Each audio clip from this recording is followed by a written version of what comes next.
일봉 스님의 반야의 생.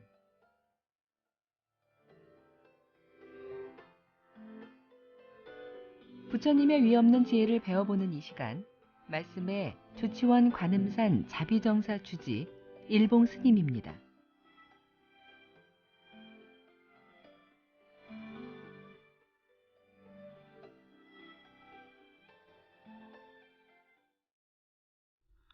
안녕하세요.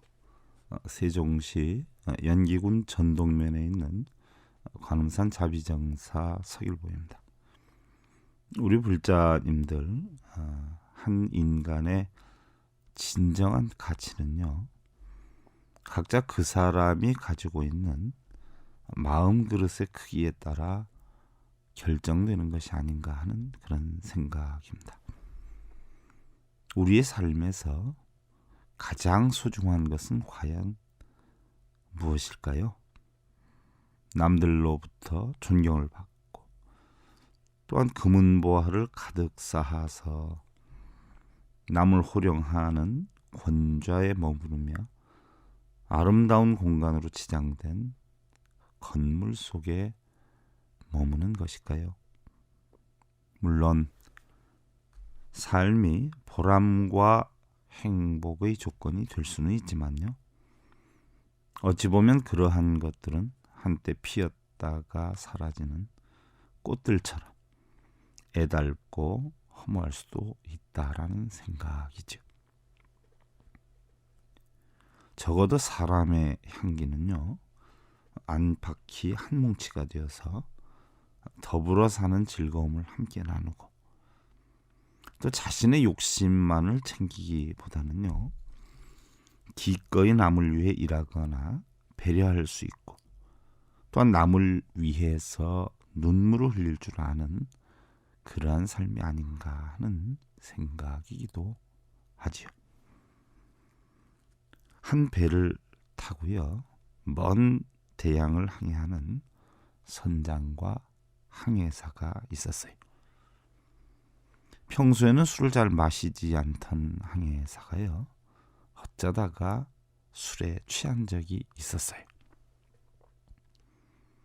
그 항해사를 미워하면서 불편한 관계에 있던 선장은요, 그날 항해일지에다가 항해사가 술에 취했다라고 기록을 남겼어요. 항해사가 술에 취한 적은 그때가 처음이었는데요, 선장은 그가 해고되기를 원했기 때문에 그렇게 기록을 했던 것이에요.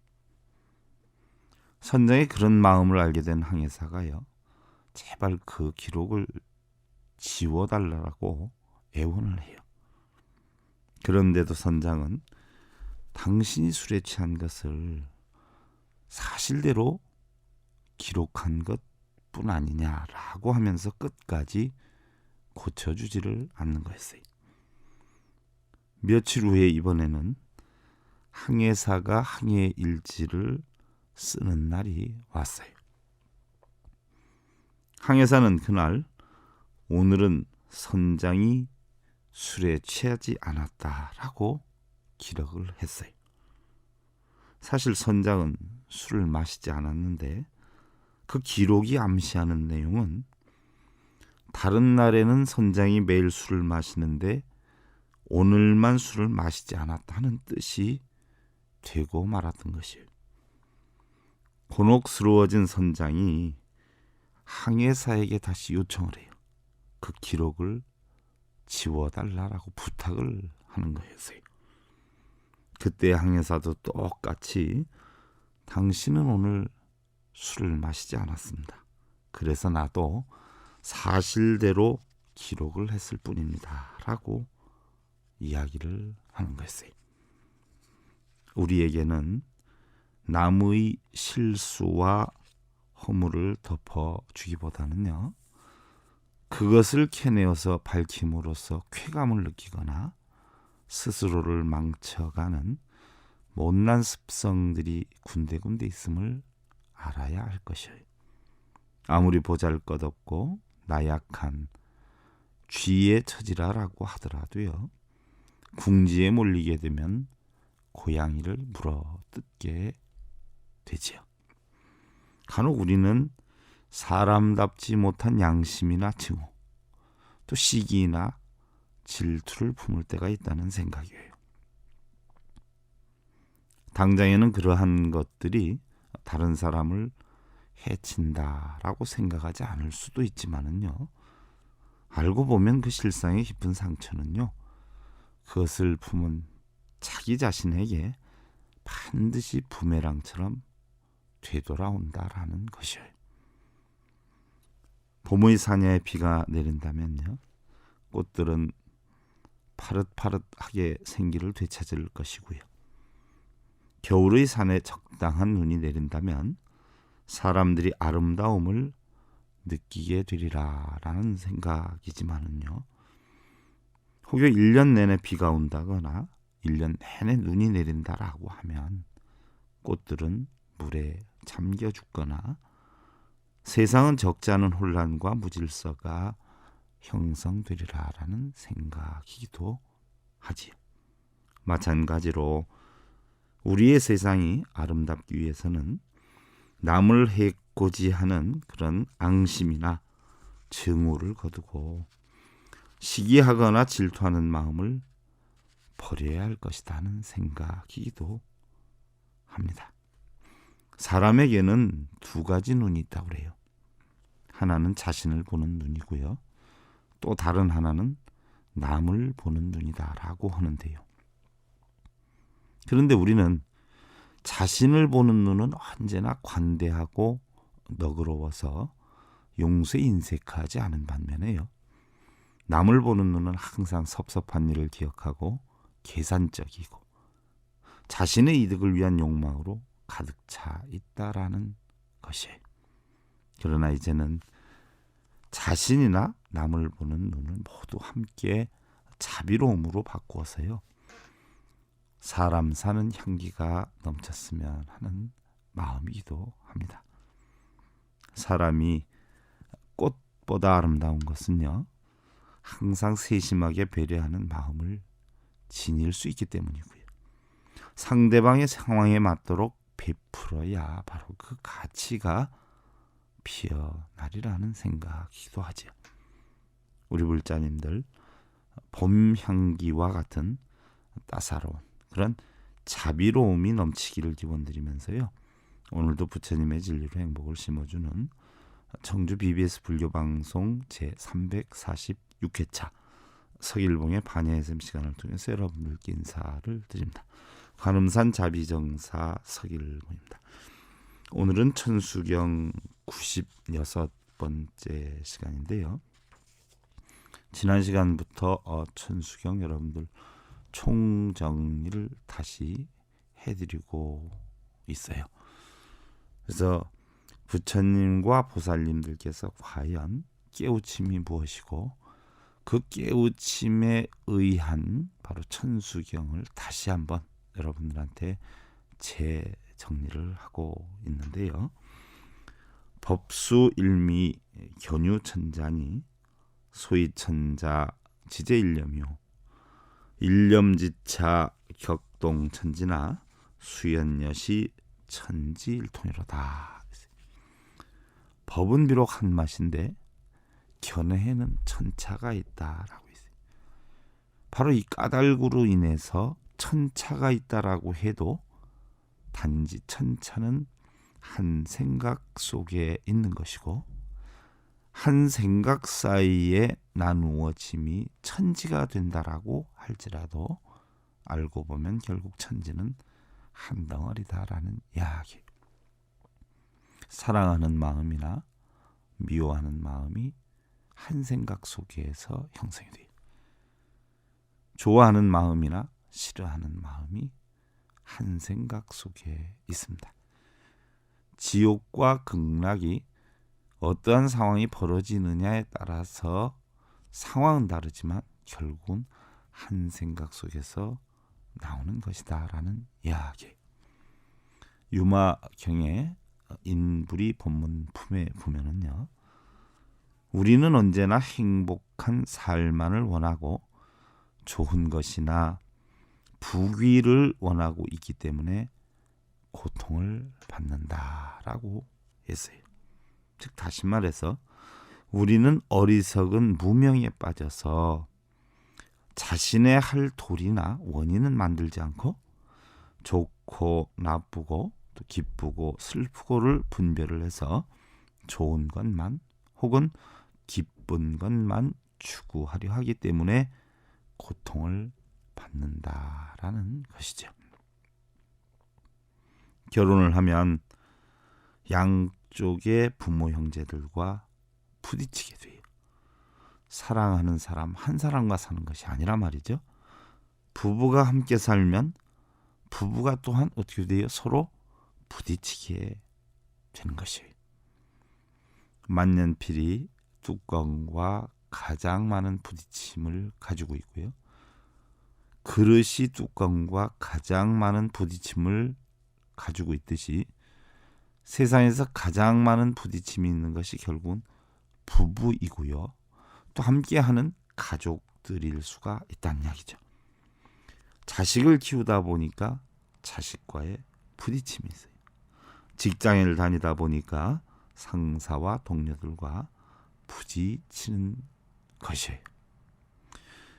그런데 직장을 다니면서 상사나 동료들과 부딪히지 않기를 바라고 부부가 살면서 부부가 부딪히기를 않기를 바라고 자식을 키우면서 자식으로 인해서 고통이나 걱정을 안 하기를 바란다라고 하면 바로 그것이 고통이다라는 것이.